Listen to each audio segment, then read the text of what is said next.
اور سلمان فارسی نانو وہ صحابی ہے جو ایرانی اور نسل تھے، ان کے والد مجوسی تھے.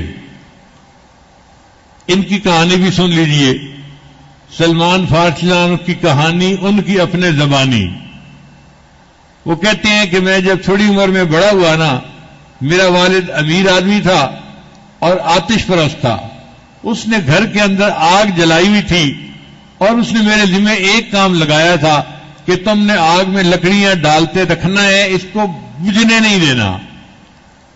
1,000 تک آگ جلتی رہتی تھی، 1,000 سال تک آگ نہیں بجھتی تھی، جلاتے رہتے تھے. وہ کہتے ہیں کہ میرے والد نے مجھے لڑکیوں کی طرح گھر میں بند رکھا ہوا تھا، باہر نکلنے نہیں دیتا تھا کہ کوئی اس کو گمراہ نہ کر دے. اور گھر میں رہتے ہوئے بس ایک ہی کام تھا، لکڑیاں ڈالتے رہو اور آگ جلاتے رہو. میرا بڑا دل چاہتا تھا میں بھی باہر نکلوں اور باہر کی دنیا دیکھوں. اب ہوا کیا کہ میرا والد کچھ بیمار ہو گیا. والد کی زمینیں تھیں تو ان زمینوں سے اس نے پیسے لینے ہوتے تھے جو وہاں کام کرنے والے لوگ ہوتے ہیں. تو مجبوراً والد نے مجھے بھیجا، بھئی میری طبیعت ٹھیک نہیں ہے، تم جاؤ اور جا کے وہاں سے پیسے لے کے آؤ. اور مجھے نصیحت بھی کی کہ بالکل ناک کی سیٹ جانا اور جا کے پیسے لے کے آنا، ادھر ادھر کسی سے بات نہ کرنا. وہ کہنے لگے میں نکلا اور میں اپنے کام کے لیے جا رہا تھا. راستے میں مجھے ایک عیسائی پادری مل گیا، راہب مل گیا. اس نے مجھے سلام کیا. اس کے سلام کا انداز مجھے اچھا لگا. میں نے اس سے بات کرنی شروع کر دی. اس نے مجھے عیسائیت کے بارے میں بتایا. اب عیسائیت اس وقت جو ایک صحیح دین تھا تو کہنے لگے مجھے اس کی باتیں اچھی لگیں کہ یہ دین زیادہ بہتر ہے بنسبت آپ کو خدا ماننے کے. تو اب میں بھی بہانے سے گھر سے نکلتا اور اس راہب سے ملتا اور اس کی باتیں سنتا. راہب نے میری اچھی خاصی ذہن سازی کر دی تھی اور میں آتش پرستی کو چھوڑ کے ذہنی طور پہ عیسائیت کو تسلیم کر چکا تھا. اب ایک دن مجھے ابو نے کہا بیٹا تم جاتے ہو تو بڑی دیر لگا کے آتے ہو، مجھے تم پہ شک پڑنے لگ گیا ہے، اب میں تمہیں باہر نہیں بھیجوں گا. تو میں سمجھ گیا کہ اب یہ چانس بھی ختم ہونے لگا. میں نے راہب کو بتایا.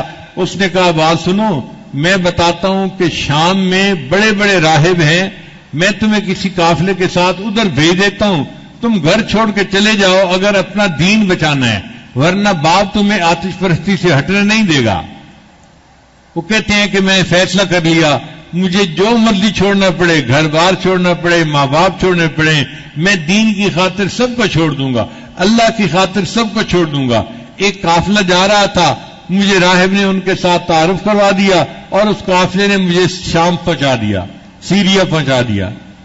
وہاں ایک راہب کے پاس میں گیا جو میرا استاد بنا، مگر وہ بوڑھا تھا. چند مہینوں کے بعد یا چند سالوں کے بعد وہ فوت ہونے لگا. جب فوت ہونے لگا تو میں نے رونا شروع کر دیا. میں گھر بار چھوڑ کے اتنا دور آیا تھا علم حاصل کرنے کے لیے، اور استاد جی آپ کی وفات کا وقت قریب ہے، میرا کیا بنے گا؟ اس نے کہا تم فکر نہ کرو، میں تمہیں ایک اور راہب کا نام بتاتا ہوں، میرے بعد اس سے علم حاصل کر لینا. تو میں اس کے پاس چلا گیا. وہ بھی بوڑھا تھا. چند مہینے کے بعد اس کی بھی وفات کا وقت قریب آ گیا. میں پھر رونے لگا کہ بھئی میرا کیا بنے گا، مجھے تو علم نہ ملا. اس نے کہا میں ایک بڑے راہب کا نام بتاتا ہوں. کہنے لگا اس نے بڑے راہب کا نام بتایا.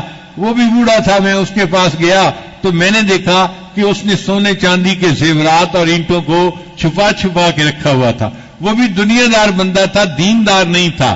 راہب تھا مگر اس کے اندر دنیا کی محبت تھی، اس لیے اس نے مال دولت کو سمیٹ کے رکھا ہوا تھا. تو میں سمجھ گیا کہ میرا مقصد یہاں بھی حل نہیں ہونا. اب اللہ کی شان دیکھیں کہ وہ تیسرا بوڑھا تھا، وہ بھی مرنے کے قریب ہو گیا. کہنے لگے اب تو دل میرا بڑا دکھی، میں بڑا رویا کہ میرا کیا بنے گا. نہ یہاں کے رہے نہ وہاں کے رہے، نہ خدائی ملا نہ وصال صنم. میں گھر بھی چھوڑ کے آ گیا اور مجھے خدا بھی نہ ملا، تو میرا کیا بنے گا. تو اس بوڑھے نے مجھے روتے ہوئے دیکھا، بلا کے پوچھا سلمان کیوں رو رہے ہو؟ میں نے کہا میں تو علم حاصل کرنے آیا تھا اور آپ پھر مرنے کے قریب ہیں، میرا کیا بنے گا؟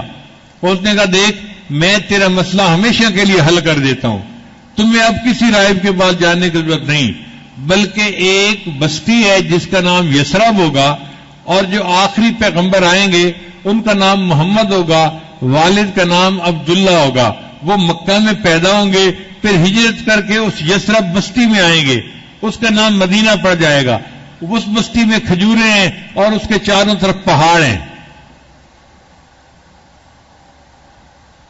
وہ اللہ کے سچے نبی ہوں گے۔ اگر تم اس بستی کی طرف چلے جاؤ نا اور وہاں جا کے انتظار کرو اور تمہیں اس نبی علیہ السلام کی زیارت نصیب ہو جائے تو تمہیں ایمان بھی مل جائے گا، اللہ بھی مل جائے گا، تمہیں ہر نعمت مل جائے گی۔ میں بڑا خوش ہو گیا کہ چلو میرا مسئلہ حل ہو جائے گا۔ اس راہب نے مجھے ایک قافلے والوں کے ساتھ کر دیا۔ اب میں لڑکا بچہ سا تھا اور اکیلا تھا۔ قافلے والوں کی نیت خراب ہو گئی اور انہوں نے مجھے اپنا غلام کہنا شروع کر دیا، حالانکہ میں غلام تو نہیں تھا مگر میں بچہ تھا، مجبور تھا۔ انہوں نے کہا جی یہ ہمارا غلام ہے، اور انہوں نے جا کے ہمیں آگے بیچ دیا۔ اب جس نے خریدا اس نے تو پیسے دے کے خریدا تھا، اس نے مار پیٹ کی، میرا یہ کام کرو، میرا وہ کام کرو، میں نے پیسے دے کے خریدا ہے، تم میرے غلام ہو۔ کہنے لگے میرے پاس اور کوئی ٹھکانہ نہیں تھا، میں اس کو غلام بن کے زندگی گزارنے لگ گیا۔ اس سے مجھے ایک یہودی نے خرید لیا جس کا کہ کھجوروں کا باغ تھا۔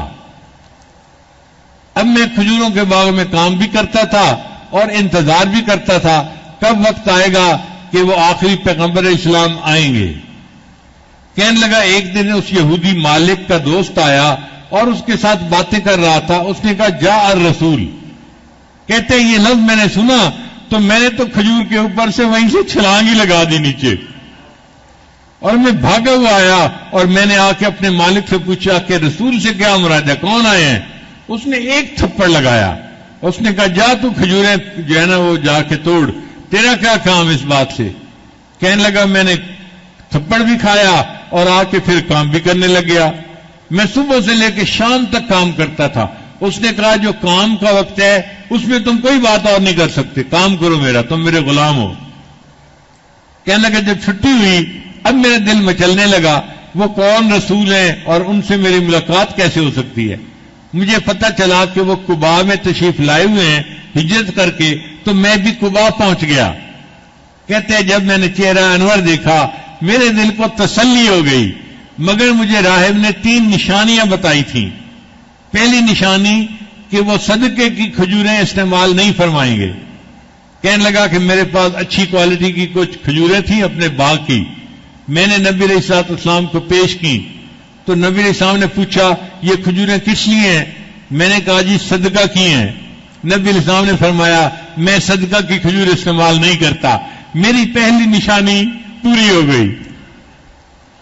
پھر دوسرے دن میں اور کھجوریں لے کے چلا اور میں نے نبی علیہ السلام کو آ کر پیش کی، پوچھا کس لیے لائے ہو؟ میں نے کہا حضرت ہدیہ ہے۔ تو نبی علیہ السلام نے وہ کھجوریں خود بھی کھائیں اور دوسرے صحابہ کو بھی کھلائیں۔ میں نے کہا دوسری نشانی بھی پوری ہو گئی۔ اب تیسری نشانی جو تھی وہ نبی علیہ السلام کی مہر نبوت کی تھی کہ آپ کی پشت مبارک پہ بائیں طرف جو ہے وہ مہر نبوت ہوگی۔ کہتے ہیں کہ میں نبی علیہ السلام کو ملنے کے لیے آیا تو نبی علیہ السلام بقیع الغرقد قبرستان کے اندر تشریف فرما تھے اور آپ نے ایک چادر اوڑھی ہوئی تھی۔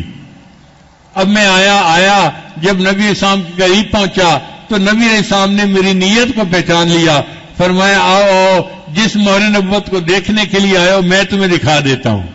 نبی علیہ السلام نے چادر ہٹائی اور میں نے مہر نبوت کو آنکھوں سے دیکھ لیا۔ پھر میں نے کہا اے اللہ کے نبی صلی اللہ علیہ وسلم میں نے 3 نشانیاں دیکھ لی ہیں، میں کلمہ پڑھ کے مسلمان ہونا چاہتا ہوں۔ میں مسلمان بن گیا۔ اب مجھے یہودی کی نوکری کرنی پڑتی تھی اور نبی علیہ السلام کی خدمت میں بھی آنا پڑتا تھا، تو میں بڑا تنگ ہوتا تھا۔ میں نے کہا اے اللہ کے نبی صلی اللہ علیہ وسلم میں کیا کروں، میں تو برا پھنسا ہوا ہوں۔ نبی علیہ السلام نے فرمایا تم جاؤ اور اپنے مالک کے ساتھ مکاتبت کر لو، لکھ پڑھ کر لو، ڈیل کر لو کہ کتنے پیسے لے گا اور تمہیں آزاد کر دے گا، اور فرمایا کہ جو شرط بھی وہ لگاتا ہے اس کی شرط مان لینا اور معاملے کو طے کر لینا۔ میں گیا اور میں نے جا کے یہودی مالک کو کہا کہ بھئی آپ مجھ سے پیسے لے لیں اور مجھے آزاد کر دیں۔ وہ بھی خرانٹ آدمی تھا، کہنے لگا میں تمہاری جلدی جان نہیں چھوڑوں گا۔ میں نے کہا کتنے پیسے لوگے؟ کہنے لگے اتنے اوقیہ سونا لوں گا۔ اب وہ پتہ نہیں کوئی بہت زیادہ سونا تھا، اور ایک غلام کے لیے اتنا سونا دینا وہ تو مشکل کام تھا۔ کہنے لگا اور اس کے علاوہ ایک اور شرط بھی ہے، اور وہ یہ کہ تم کھجوروں کا ایک باغ لگاؤ اور اس میں 300 درخت ہوں، جب وہ درخت پھل لینے لگ جائیں گے تب میں تمہیں آزاد کروں گا۔ یہودی کا خیال تھا کہ کھجور لگائی جاتی ہے تو وہ 3-4 سال کے بعد جا کے پھل دیتی ہے، تو 3-4 سال تو یہ ویسے ہی بنا رہے گا، سونا بھی دے گا، درخت بھی لگائے گا، اور 3-4 سال اس کی خدمت بھی کرے گا۔ جب باغ پھل دینے والا ہوگا پھر میں اس کو آزاد کر دوں گا، مجھے اتنا پھل ملے گا، پھر مجھے غلام کی کیا ضرورت ہے، کوئی اور خرید لوں گا۔ تو اس نے بڑا عقل مند بن کے یہ شرطیں طے کر دیں۔ کہتے ہیں کہ میں نے نبی علیہ السلام کو آ کے بتایا، اے اللہ کے نبی صلی اللہ علیہ وسلم، اس نے تو اتنے اوقیہ سونا مجھ سے مانگا ہے۔ نبی علیہ السلام نے فرمایا اچھا۔ اتنے میں ایک صحابی آئے اور انہوں نے اللہ کے نبی صلی اللہ علیہ وسلم کے خدمت میں سونے کی ایک ڈلی پیش کی۔ نبی علیہ السلام نے اس کو قبول کر لیا اور وہ ڈلی مجھے دے دی، اور مجھے کہا کہ سلمان تم جاؤ اور اپنے مالک یہودی سے کہو کہ تم اس کا وزن کر لو، جتنا وزن چاہتے ہو اس کا وزن اتنا ہی ہے۔ حالانکہ وہ دیکھنے میں تو چھوٹی نظر آتی تھی، لیکن اتنی بھاری بن گئی کہ جب یہودی نے اس کو تولا تو جتنی شرط تھی اتنے اوقیہ سونا وہ موجود تھا۔ اس نے کہا اچھا ایک شرط پوری ہو گئی، اب دوسری شرط پوری کرو کہ 300 کھجوریں تم لگاؤ، جب وہ پھل دیں گی تب میں تمہیں آزاد کروں گا۔ میں نے آ کے نبی علیہ السلام کو بتایا تو نبی علیہ السلام نے صحابہ کو فرمایا کہ بھائی تم اپنے اپنے باغوں میں سے 300 کھجوروں کے پودے جمع کر دو سلمان فارسی کے لیے، یعنی سکر جو ہوتے ہیں نا وہ لاؤ اور اکٹھے کر دو۔ وہ 300 سکر آ گئے اور نبی علیہ السلام نے سلمان فارسی کو فرمایا کہ گڑے تم کھود دینا، جب لگانے کا وقت ہو تو مجھے بھی بتا دینا۔ جب لگانے کا وقت ہوا اللہ کے محبوب صلی اللہ علیہ وسلم نے وہ کھجوریں اپنے مبارک ہاتھوں سے 300 کھجوریں لگائیں۔ محبوب کے کھجوریں لگانے کی یہ برکت تھی، ان کھجوروں نے 1 سال کے اندر پھل لے لیا، اور یوں سلمان فارسی آزاد ہو گئے، اور نبی علیہ السلام نے ان کو اصحاب صفہ کا منیٹر بنا دیا۔ اب چونکہ ان کی قربانی بڑی تھی، جنہوں نے اللہ کے نام پہ اپنے گھر کو چھوڑا تھا، تو اللہ کسی بندے کو بدلہ دیے بغیر نہیں رہتے۔ نبی علیہ السلام نے ایک مرتبہ ان کو بلایا اور فرمایا سلمان تیری قربانی اتنی ہے، السلمان منا اہل البیت، آج کے بعد سلمان کا نام میرے اہل بیت میں شمار ہو گیا۔ کیا نفع کا سودا کیا، وطن چھوڑا تھا، گھر بار چھوڑا تھا، اللہ نے ان کو محبوب کے اہل بیت میں شامل فرما دیا۔ پھر نبی علیہ السلام نے ان کی طرف دیکھ کر کہا اگر ہدایت ثریا ستارے پر ملا کرتی تو سلمان کے دیش میں ایسے بھی لوگ تھے جو ہدایت حاصل کرنے کے لیے ثریا پہ بھی چلے جاتے۔ علماء کرام نے کہا ہے کہ اس سے مراد امام اعظم ابو حنیفہ رحمۃ اللہ علیہ ہیں، وہ بھی فارسیوں نسل تھے، اور واقعی اللہ نے بھی ان کو ایسا علم عطا فرمایا تھا۔ تو دیکھیں اللہ نے پھر سلمان فارسی عنہ کو کیا نعمت عطا فرمائی۔ وہ عشاء کے بعد نبی علیہ السلام کے ساتھ بیٹھ کے اللہ کی معرفت کی باتیں کرتے تھے، گھنٹہ گھنٹہ 2 گھنٹہ بیٹھے رہتے تھے، حتیٰ کہ امہات المومنین ان سے دل کے اندر بوجھ محسوس کرتی تھی، یہ کون اس وقت مہمان آ گیا، یہ ٹائم تو بیویوں کا ہوتا ہے، اور یہ خدا کا بندہ ہمارا ٹائم بھی نبی علیہ السلام کو مصروف رکھتا ہے۔ اپنی زبان میں عورتیں جیسے بات کرتی ہیں نا سمجھنے کے لیے، تو اپنی زبان میں سمجھانے کے لیے کہہ رہا ہوں کہ عورت کہتی تھی پتہ نہیں یہ نبی علیہ السلام کو کہاں سے سہیلی مل گئی ہے، ہر وقت ہی پاس بیٹھا رہتا ہے اور ہمارا ٹائم بھی یہ لے جاتا ہے. نبی علیہ السلام ان سے معرفت کی ایسی باتیں کرتے تھے اور وہ بھی خوب اللہ کا ذکر کرتے تھے. اور چونکہ اللہ کا ذکر کرتے تھے، مراقبہ تھا، آنکھیں بند رکھتے تھے، دوسرے لوگ سمجھتے تھے یہ سویا ہوا ہے. کبھی بیٹھے ہوئے سو رہے ہوتے تھے، کبھی لیٹے ہوئے سو رہے ہوتے تھے. اسی لیے ان کے جو دو ساتھی تھے انہوں نے ان کی غیبت کی تھی کہ سلمان کو تو بس سوئے رہنے کی فکر لگی رہتی ہے اور یہ چاہتا ہے کہ میرا خیمہ دوسرے لوگ لگائیں اور میرے سارے کام دوسرے لوگ کریں، جس کی وجہ سے ان کو بھوک لگی اور نبی علیہ السلام نے ان کو کلی کرنے کے لیے کہا تو ان کی دانتوں میں سے گوشت کے ٹکڑے نکلے ہوئے تھے. وہ غیبت کوئی اور نہیں تھی، یہی تھی. انہوں نے سلمان لان کے بارے میں کہا تھا اس کو تو بس ہر وقت سوتے رہنے کا کام ہے اور یہ کہتا ہے کہ ہمارے سارے کام دوسرے کر دے، میں سویا رہوں مجھے کوئی نہ چھیڑے. پوسٹی بنا رہتا ہے، سویا رہتا ہے، لیٹا رہتا ہے. یہ غیبت تھی. اس لیے شریعت نے کہا وَلَا يَغْتَبْ بَعْضُكُمْ بَعْضًا، تم میں سے کوئی ایک دوسرے کی غیبت نہ کرے. یہ غیبت حقوق العباد میں سے بھی ہے اور حقوق اللہ میں سے بھی ہے.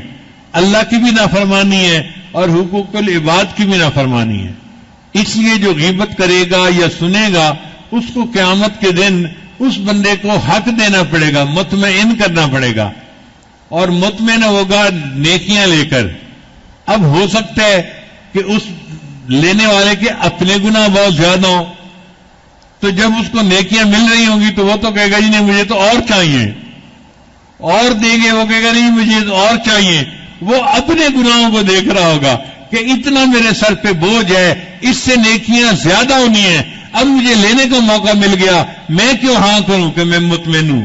حتیٰ کہ اس کی ساری نیکیاں اس کو دے دی جائیں گی اور پھر بھی وہ مطمئن نہیں ہوگا اور کہے گا جی میرا مطالبہ ہے، مجھے تو میرا حق نہیں ملا، مجھے تو اور نیکیاں چاہیے. پھر فرشتے کہیں گے اچھا اور نیکیاں تو تجھے مل نہیں سکتی، ہم یہ کرتے ہیں تیرے گناہ لے کر اس غیبت کرنے والے بندے کے سر پہ رکھ دیے جاتے ہیں. چنانچہ اس کے گناہ اٹھا کے اس غیبت کرنے والے کے سر پہ رکھ دیے جائیں گے. آیا تھا نیکیوں کے پہاڑ لے کر اور قیامت کے دن گناہوں کے پہاڑ اس کے سر پر لد گئے اور اس کی نیکیاں سب دوسروں میں تقسیم ہو گئی. یہ ہے بندہ جو قیامت کے دن کا فقیر اور حسرت کے قابل بندہ ہے. اللہ تعالیٰ ہمیں غیبت کے گناہ سے محفوظ فرمائے. السلام علیکم میرے عزیز دوستوں اور بھائیوں. آج ہم سب اپنی زندگی میں اتنے مصروف ہو چکے ہیں کہ ہمیں خود کو دیکھنے کا وقت ہی نہیں ملتا.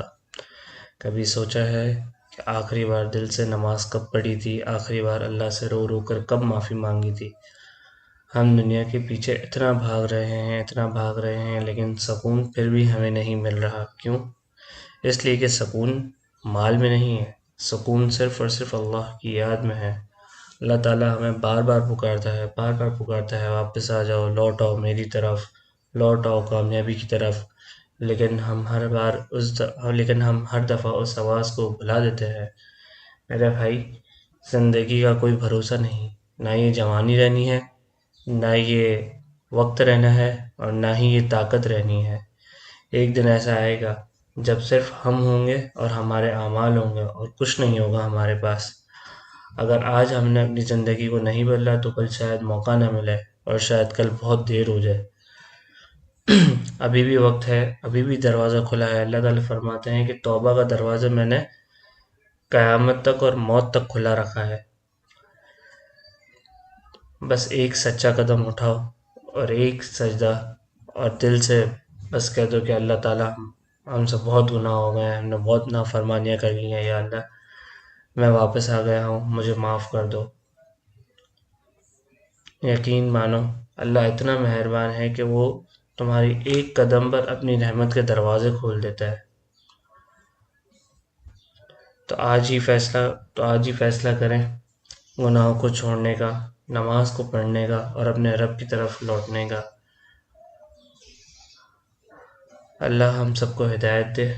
اللہ ہم سب اور ہمیں اپنے دین پر چلنے کی توفیق عطا فرمائے. آمین.